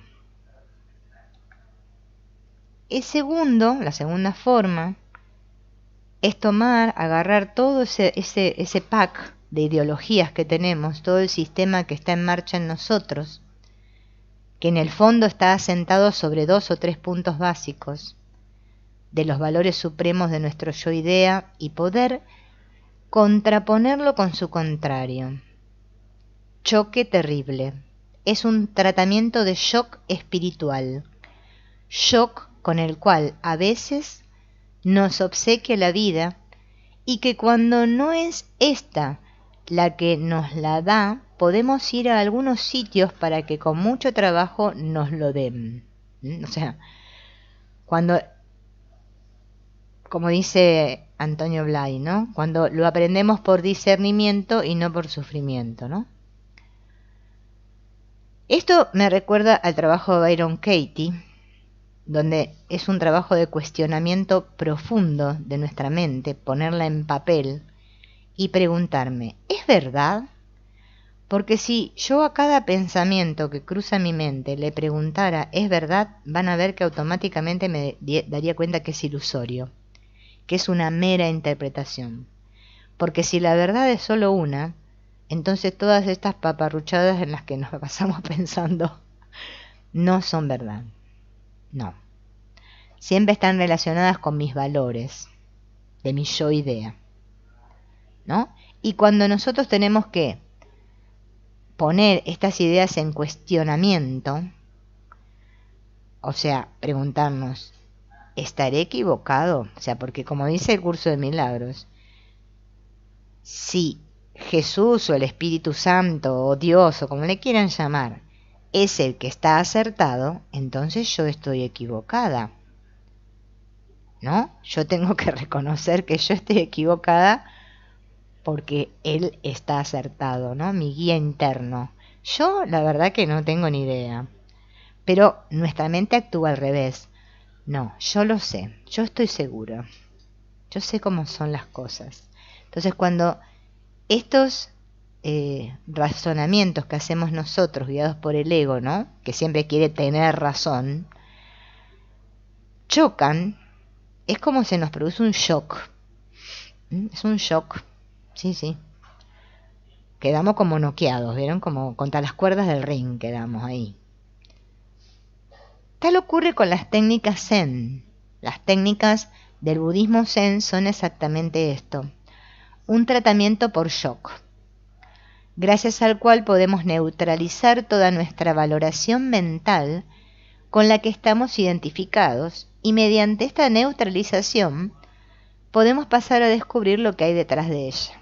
Por eso los Zen usan esos koans famosos, ¿no? Que te tenés que romper el coco para comprender eso, porque no le encontrás la solución pensando con el intelecto. Y ahí es donde tenés que soltar la mente pensante, ¿no? Y tercero, y por último, las técnicas que buscan de un modo u otro conseguir el silencio, conseguir el aquietamiento, en lugar de buscar la solución a través de más ocupaciones y a través de más actividad mental. Se trata de conseguir una progresiva tranquilidad de la mente, un progresivo aquietamiento porque gracias a ello podamos ver lo que hay más dentro, lo que hay más detrás, hasta que cuando nuestra mente llegue a estar completamente equilibrada, completamente serena y tranquila, entonces la mente refleje lo que hay detrás. De momento, sepamos esto, nuestra mente se convierte en una cárcel porque confundimos nuestra realidad esencial con las paredes. Y así necesitamos seguir rodeándonos de paredes para seguir conservando nuestra aparente realidad. Esto es lo que explica muy bien el curso de milagros con el sistema de defensas, ¿no? Nuestras defensas.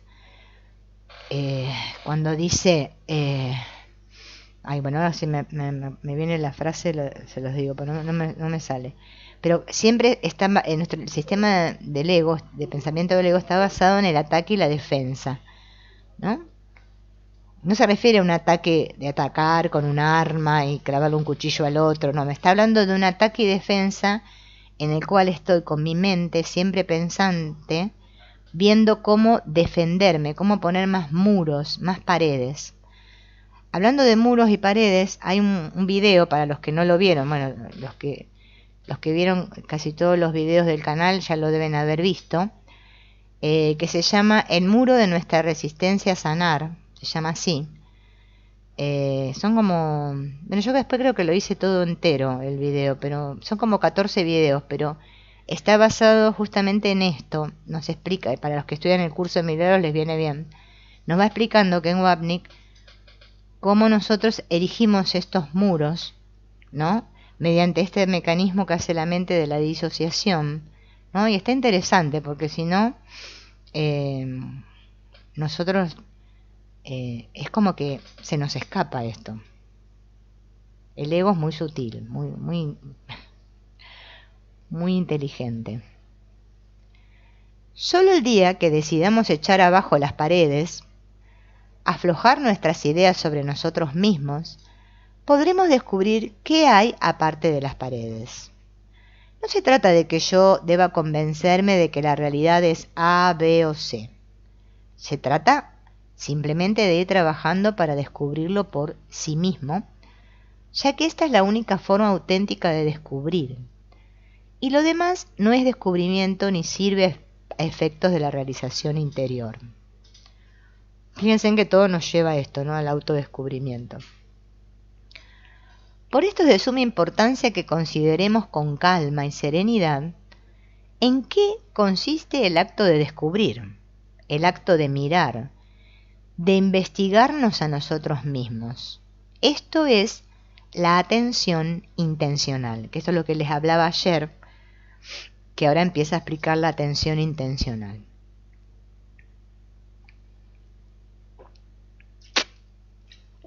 Yo sigo tomando agua porque como me mejoré bastante del resfrío, pero tengo sed porque respiro por la boca, ¿vieron? Porque como tengo la nariz tapada.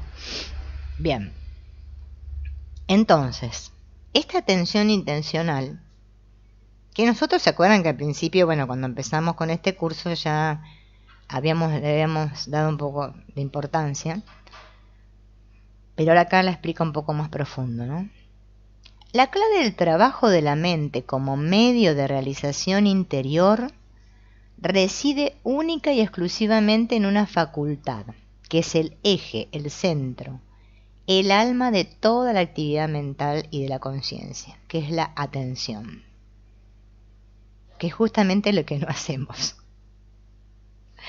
Estamos como muy enganchados, ¿no? Con esta mente que piensa, como ese curso de milagros, que piensa y dale a la manija. Y no paramos. Por eso la atención es sumamente sanadora, porque es como que ponemos foco en algo, no estamos dispersos.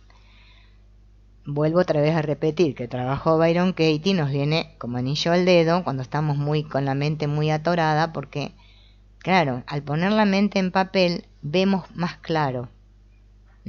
Es como que se desocupa, como tener mucha ropa dentro del ropero y sacamos ropa que no nos sirve para regalar y hacemos espacio. Eso sería la atención, está basada en hacer espacio, porque ya no le presto atención a lo que no tiene sentido.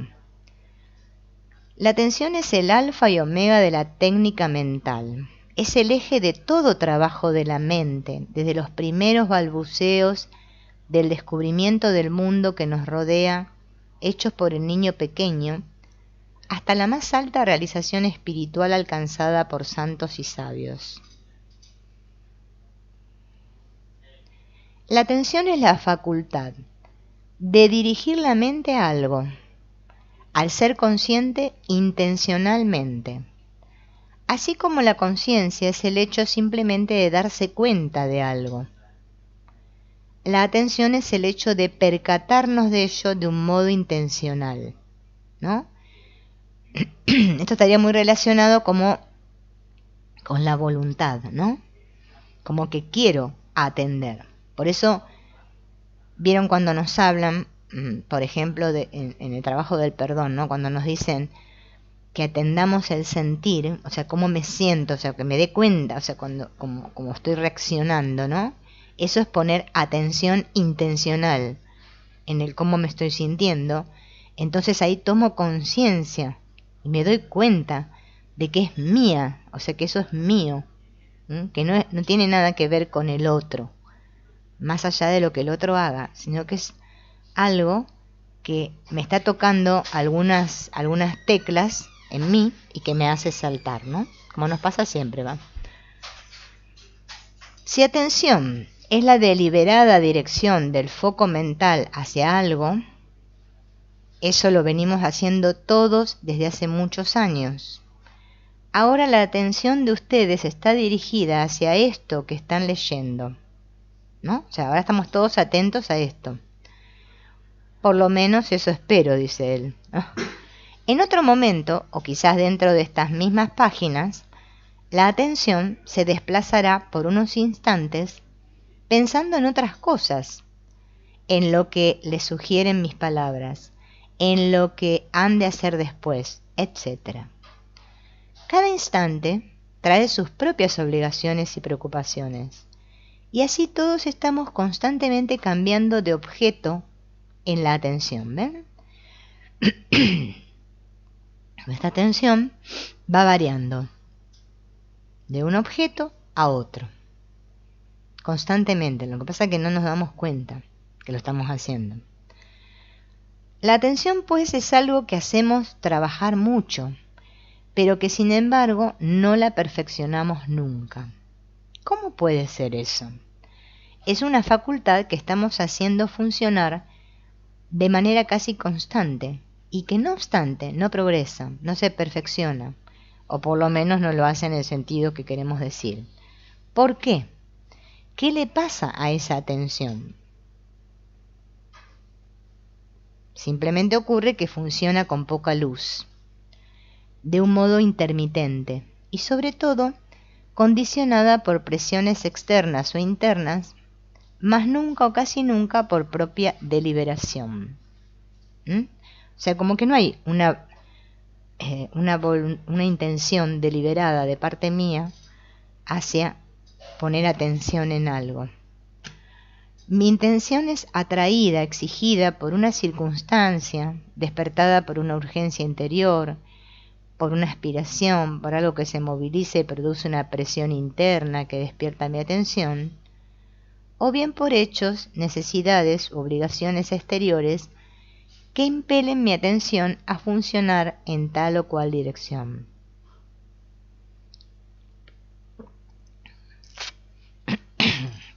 Y es cierto, ¿no? Así funciona nuestra intención. Y él dice que esta atención intencional es el camino a la realización. La atención es la facultad central de mí mismo, es el acto inteligente de mi ser. Pero el hecho es que nunca la hacemos funcionar como tal, como acto inteligente de mi ser en sí mismo, sino que la empleamos solo como acto inteligente respecto a las demás cosas. Nunca la utilizo como acto autodeterminado por el cual me doy cuenta de mí mismo, como sujeto central, a la vez que miro deliberadamente algo como objeto de mi mirar. Esto se parece a lo que hablábamos al principio, cuando recién empezamos, que él hablaba de la atención, ese mirar, ese todo yo mirando, todo yo atento, ¿no? Si la atención es absorbida por algo, no soy yo quien estoy dirigiendo la atención, soy yo que estoy dirigido por el objeto. He de llegar a descubrir que la atención soy yo. Yo soy el que atiendo, y no, como nos pasa siempre, que vemos una luminaria ahí fuera, una cosita y estamos, ¡ah! Y ya estamos así, ¿ven? Nos deslumbramos, ¿no? Por la cosa, el objeto ahí fuera. No, yo tengo que darme cuenta que yo soy el que deliberadamente pongo foco en el objeto de atención y que la atención soy todo yo, ¿no? Por eso esto es medio como lo de la causa y el efecto, ¿no? La causa es la mente y el efecto es el mundo. Nuestra mente opera al revés. Los estímulos me vienen y yo reacciono. No podemos salir de ese tipo de funcionamiento. Por eso, bueno, nos estresamos y todo lo que nos pasa, ¿no? Y si la atención soy yo, esa conciencia intencional de mí mismo y de lo que no es mí mismo, ha de ser un acto permanente, pues hay en mí continuidad de ser y de existir. No hay motivo por el cual yo un momento dado esté atento, deliberadamente consciente, y en otro no lo esté.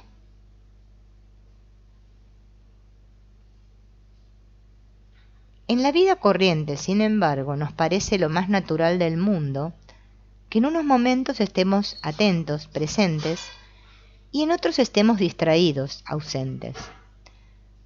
¿Por qué, si la atención es el hecho de ser consciente de la realidad de mí mismo, en tanto que sujeto de toda acción, he de estar atento solo cuando las cosas me movilizan o cuando mis impulsos me empujan? Esta es una gran pregunta, ¿no? Para hacernos. No he descubierto aún que la atención soy yo mismo y que cuanto más consciente esté, más atento y más abierto mentalmente, más me acercaré a la realización plena e inmediata de mi ser. Si yo en lugar de estar atento solo a las cosas, estuviera a la vez atento a la atención, me acercaría más al objeto de la búsqueda. ¿Observan cómo esto nos suena ya un poco familiar? Porque un día, decíamos, hemos de amar, pero descubrimos que lo verdaderamente amable en el amar es el amor. Y por lo tanto el verdadero amor será amar el amor por el amor mismo. Aquí decimos ahora algo parecido.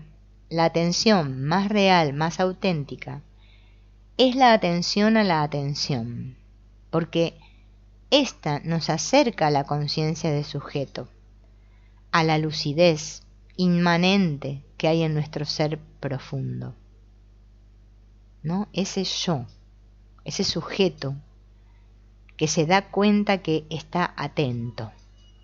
Atención a la atención. No mi mente focalizada en los objetos e interpretando los objetos. Y ahora miro este objeto y digo, qué lindo. Después, ¡ay, qué bonito! No sé. Y voy saltando así. Porque así mi mente no se puede entrenar. ¿Mm? Eso es lo que tenemos que practicar, ¿no? No se trata de una introspección, de un examinarnos con análisis o comparaciones. Se trata simplemente de tomar conciencia de mi gesto, de estar atento, de tomar conciencia mirando hacia su raíz y no solamente hacia su proyección exterior, hacia el objeto externo al cual tiendo normalmente a fijarme.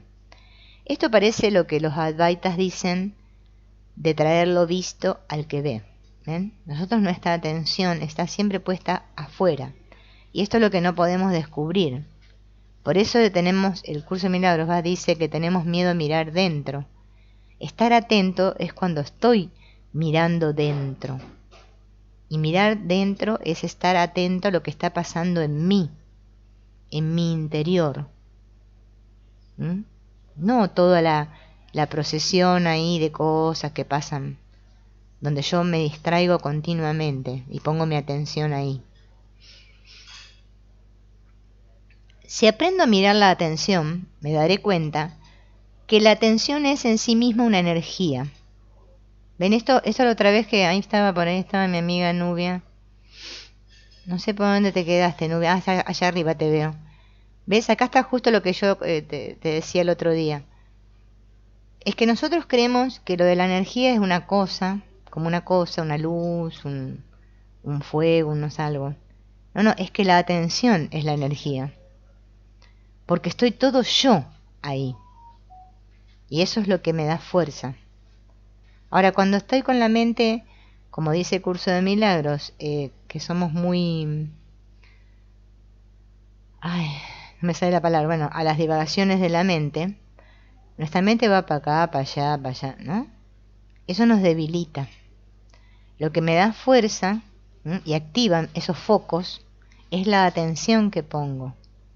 Porque es una energía, es la sustancia misma del yo, y que el acto de la atención hacia algo es un gesto interior de esa misma energía, y que como gesto sigue una trayectoria, y como energía tiene un foco. Trayectoria y foco que pueden percibirse y localizarse de una manera precisa. Vamos a ver qué dice después. Es necesario que cultive el hecho de estar deliberadamente atento y de darme cuenta de que lo estoy, pero sin cerrarme en ningún momento a la percepción exterior, sin volver la espalda al mundo. Este es el gran desafío.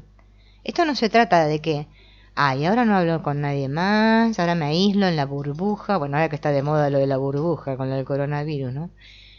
Tengo mi burbuja.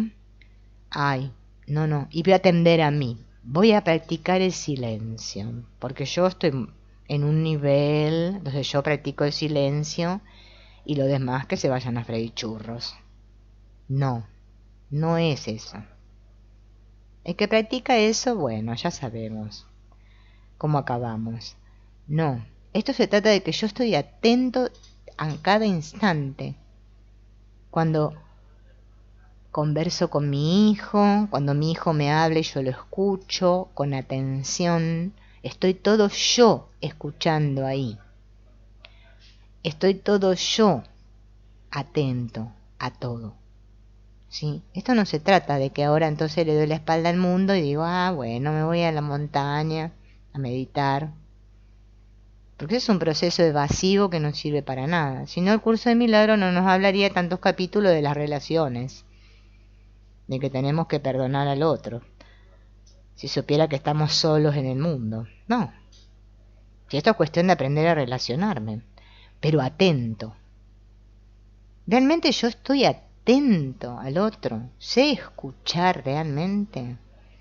O el otro me está hablando y yo estoy pensando en pajarito, como pasa siempre, ¿va? Así me pasaba a mí cuando trabajaba, que yo hablaba y los chicos estaban en otra. Después decía, ¿chicos entendieron? Sí, me decían todos. Bueno, ahora vamos a hacer la actividad. Venían 8, se levantaban todos juntos a preguntarme qué había que hacer. ¿Qué hay que hacer? ¿Cómo era? Así somos. Nos cuesta mucho practicar este tipo de atención. Si pudiéramos practicar esto, pero esto nos daría mucho más adelanto que leernos 800.000 libros y mirar 400.000 videos de YouTube y todas las cosas que hacemos todos. Pero eso nos parece más fácil, como más servido. Ay, a ver qué dice. Sí, es así. No, yo tengo que aprender. Esto es centrarse. Estar atento, pero no cerrado. Atento no es cerrado. No es que yo ya estoy practicando la atención y viene mi marido y me dice, querida, ¿qué vamos a comer esta noche? Cállate que estoy practicando la atención, no me hinches. A ver. No, puedo estar cocinando y practicando la atención. He de ampliar mi campo mental. He de hacer mi mente más inclusiva. Pues no se trata de sustituir mi atención externa por otra meramente interna. No, es darme cuenta de estar atento, por eso es una práctica que parece una tontera decirlo en palabras, pero practicarlo es algo muy difícil. Estar todo atento yo a lo que está sucediendo, pero saber que está sucediendo en mí. Todo yo estoy en eso. Es muy diferente de vivirlo así, Entonces, viene un pensamiento de, no sé, un recuerdo de cuando, no sé, era chica, qué sé yo, que me trae un cierto sentir. Atiendo ese sentir que viene ahí. No que porque ese sentir no me gusta, entonces digo, no voy a pensar en esto, voy a pensar en otra cosa. No. ¿Qué me trae esto? Porque es que todo nos habla de nosotros. Todos, es que si somos todo, o sea, ¿no? Todo está íntimamente relacionado. Así pues, cuando aprendo a mirar y a ser consciente de que estoy mirando, es cuando me doy cuenta que esto es un gesto preciso que surge de un punto localizado y que sigue una trayectoria también localizable.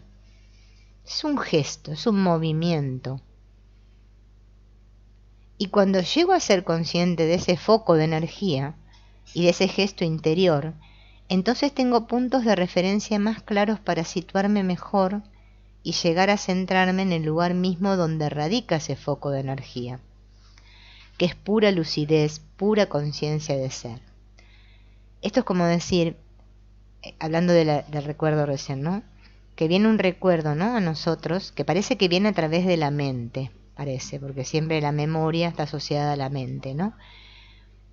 Entonces eso me provoca un sentir. Entonces ahí yo me quedo todo yo sintiendo eso. Eso es lo que va haciendo que el foco se ejercite, o sea, es ejercitar los focos, va. Porque estoy atento. Bueno, cuando yo no estoy atento, no puedo ejercitar nada. Porque estoy todo el día con esa mente externa, ¿no? Que le llamamos la loca de la casa, la que me cuenta historias, no sé qué, que inventa películas. Es como que nosotros fuéramos un, ¿cómo se llama? Uh, Estos que hacen películas como el Steven Spielberg, un Steven Spielberg continuo, imaginando cosas. Hacemos una cinematografía interna. Si en vez de ir al cine, vieron ahora que no se puede con el coronavirus, o mirar Netflix, nos ponemos a hacer cinematografía interna y empiezo. Ay, sí, porque aquella vez que él me miró así, resulta que eso debe significar tal cosa. Y claro, lo que pasa es que yo le tendría que haber dicho así, y no me atreví. ¿Y ahora qué hago? Ay, no sé.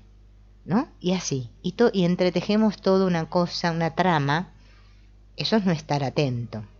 Eso es estar haciendo una película. ¿No es cierto? Como trailers, diferentes trailers que hacemos. Bien. Esto se trata de poner conciencia. Mientras no haya hecho suficiente práctica y no haya descubierto aún esas percepciones reales, que son a la vez evidencias de mí mismo y de mi mente, me hablarán de atención y nunca sabré exactamente qué es. Siempre será para mí una cosa vaga y seguiré creyendo que ya estoy atento, pues para mí estar muy atento es quizás abrir más los ojos, ¿no? En realidad nosotros lo relacionamos con esto. Ay, voy a estar atento, como cuando yo en la escuela le decía a los chicos, chicos, a ver, atención, miren el pizarrón. Entonces los chicos abrían los ojos así, parecía que los ojos se les agrandaban a todos, ¿no? De repente. Y prestaban todos atención, parecía que estaban prestando atención, ¿no? Y miraban, me miraban, parece que me miraban. Y miraban el pizarrón. ¿Bien? No, para mí significa eso, ¿no? Y que estoy atento y que nada se me escape. Y eso no es la atención, en su acepción superior. Es un estar atento, sí, estoy mirando ahí, estoy atento, parece que estoy atento a eso. Eso no es más que un modo particular, una derivación muy elemental de la verdadera atención. La verdadera atención se tiene dentro de la mente, no fuera. Por eso nos cuesta tanto esto del perdón y el camino espiritual, porque nosotros creemos que todo tiene que ver con cosas que hagamos con las personas. Sí, con las personas vamos a hacer cosas porque no nos queda otra. Por ejemplo, qué sé yo, yo también creo que hablo con mi pareja y charlamos, ¿no? Si no pareciera que hablo sola como una loca. Bien, no tiene nada que ver con eso. A pesar de que lo que le diga al otro puede causar un impacto y todo, pero no tiene nada que ver. Por eso a nosotros nos cuesta tanto ir adentro. Esto tiene que ver con algo interno, con una atención interna, que estoy centrada en mí, pongo foco en mí, pero no con egoísmo, sino que estoy continuamente atenta a todo yo, lo que está pasando por mi cuerpo.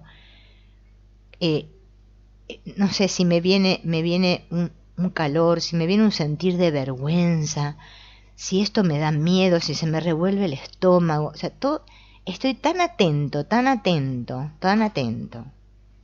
¿no? Que ahí sí estoy atento.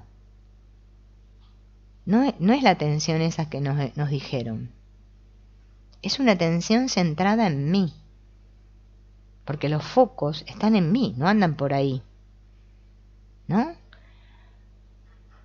Si queremos mirar la atención, hemos de mirar dentro de la mente. Pero para mirar dentro de la mente, no hace falta que nos pongamos de espalda a lo exterior y que cerremos los ojos. Porque también esa es otra confusión. No. Yo puedo estar meditando con los ojos abiertos, puedo estar orando mientras barro. Nosotros, acuérdense que el otro día Antonio Blay lo dijo, el mismo que maneja la bicicleta y el que va a la iglesia a rezar es el mismo yo, no son dos yo diferentes. ¿No? Es que siempre soy yo. Y yo lo que hago es diferenciar y decir, estas actividades son espirituales, las otras son materiales. Ay, ahora sí, estoy centrada, ¿no? Y pareciera como que eso es algo que lo tengo que hacer, y bueno, y a veces puede ser que ese día no lo pude hacer, porque a mí me pasa muchos días que no lo puedo hacer, que me quedo dormida, que no sé qué, que bueno, tengo que grabar y no puedo, que tengo que hacer otras cosas. Y no por eso no significa que yo no esté atenta, porque puedo practicar la atención, estar en mí y darme cuenta de lo que estoy sintiendo, los pensamientos que me llegan y a los cuales yo le presto atención, cómo me enredo en las películas. Eso es estar atento, sin dejar de estar conectada con el exterior. Al contrario, favorece mucho conectarnos con el exterior y aprender a relacionarnos. Porque el camino espiritual no es un camino, ay, bueno, porque claro, todo lo asociamos porque Ramana Maharshi se fue a la montaña y todos queremos hacer eso, pero no. A nosotros no nos tocó el Ramana, como ser como Ramana Maharshi. Y no por eso somos menos. Porque si no estamos otra vez como al principio del video, que creo que soy menos importante o más. Eso hay que verlo mucho, porque a Dios la verdad que no le importa. ¿Será que me importa a mí? Son ustedes quienes la están mirando, escuchando, de modo que la conciencia de ustedes mismos y la conciencia de lo que perciben no son dos cosas separadas, sino que forman una unidad. Yo creo que yo soy uno y que la cosa que estoy percibiendo es otra cosa. Y ese es el problema. Un campo único de percepción, dentro del cual hay la conciencia de uno mismo como sujeto, como auditor y por otro lado el sonido. Tienen que aprender a darse cuenta de que son ustedes que están mirando cada vez que miran, que son ustedes quienes están oyendo cuando oyen, y así todas las cosas. Esto es como lo podríamos asociar, por ejemplo, bueno, está bien, la que es mamá y tiene hijos es un ejemplo más, me sería más sencillo, pero aunque no importa que no tenga hijos, con cualquier persona, ¿no? Que tenga un afecto así, una relación. Por ejemplo, el niño, ¿no? Cuando te habla, esto está muy plasmado y muy claro en El Principito. El niño cuando te habla y te hace una pregunta, quiere que vos estés todo atento a lo que él te está diciendo. Quieren eso, que lo mires, que estés todo vos ahí. Y nosotros eso no lo hacemos. Ay, no, y más ahora que está el celular, menos. Ay, a ver, nene, ay, anda un ratito para allá, que estoy en el Facebook, o estoy whatsappeando con no sé quién. Ay, bueno, ya te dije, sí, bueno. Ay, déjame, ay. Si no podemos ni siquiera prestar esa atención a otro, que aparentemente parece otro ser humano, y escuchar todo yo estoy escuchando, ¿no? A mí me pasa que, por ejemplo, yo cuando tengo que responder a alguien, si yo no puedo, le digo, no, mira, en este momento no puedo. Y quiero estar atenta a lo que le voy a responder al otro y lo que me dice el otro. Porque para decirle cualquier cosa, para eso no digo nada. Pongo un sticker en el coso y ya está. Porque no es que lo estoy haciendo porque soy buena y por el otro, no, lo hago también por mí, porque es un ejercicio de estar atenta, a ver qué me está diciendo el otro, qué estoy sintiendo yo ante esto que me dice, ¿no? Porque en realidad ahí nos damos cuenta que soy yo misma que diciéndomelo. Eso. Es una pregunta que me estoy haciendo yo a mí, ¿no? Pero nosotros nos tomamos todo como así nomás, como cualquier cosa. Como que también lo de Dios, y bueno, ahora vamos un rato a lo espiritual, ahora vamos a rezar un rato, ay, a ver, tengo este problema, y así. Y no, esto es una práctica constante, desde que me levanto hasta que me voy a acostar. Continua. Y no se trata de rezar mucho y repetir mucho, ay Dios, no. No. Se trata de aprender a relacionarme con el mundo. Porque el mundo soy yo. Bien. Entonces, si esto lo hacemos una y otra vez, llegarán a percibir que ese mirar implica un gesto interior de la mente, que estar intencionalmente atento es hacer un determinado gesto interior, que es lo que nos cuesta bastante.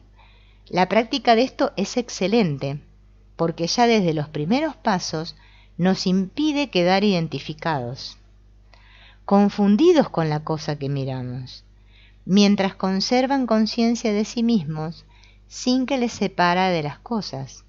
Esto es suficiente para impedir que uno se confunda con lo otro e impide que uno quede hipnotizado. Por eso, fíjense en que es un ejercicio. No me identifico con el otro, entonces empiezo, sí, a ver, ya vino me va a hablar, y ya viene la mente pensante. No, suelto justamente a ese personaje, esa identificación mental, y me abro. Es una apertura a la escucha. Eso es un ejercicio de atención. No me siento separado del otro. Me doy cuenta que eso me lo estoy diciendo yo en cierto punto de conciencia, porque en realidad las mentes están unidas, ¿no? Entonces ya no me hipnotizo tanto con el exterior. Lo que ocurre al comienzo de esta práctica es que cuando uno quiere estar atento a uno mismo, entonces lo otro, exterior, muchas veces se pierde de vista o se desdibuja, ¿no? Porque parece que como quiero centrar mi atención en mí, parece que me estoy separando más del otro. Eso es muy normal que nos pase al principio. Hay que esforzarse para que el trabajo de atención no sea un volverse de espaldas al exterior, sino un gesto de abrirse como quien abre los brazos para abarcar más. Entonces se logra esa unidad perceptiva, yo y no yo, ¿no? Darme cuenta, ¿no? Y que no quede en un... A ver, que voy a cerrar acá. Que no quede en una, ¿cómo se llama esto? Una teoría de que digo, ay, sí, todos somos uno, somos el mismo, somos el ser, y andamos entonando el mantra de los espirituales. No, se trata de un ejercicio que tengo que hacer. Hola Lorena, que no te vi.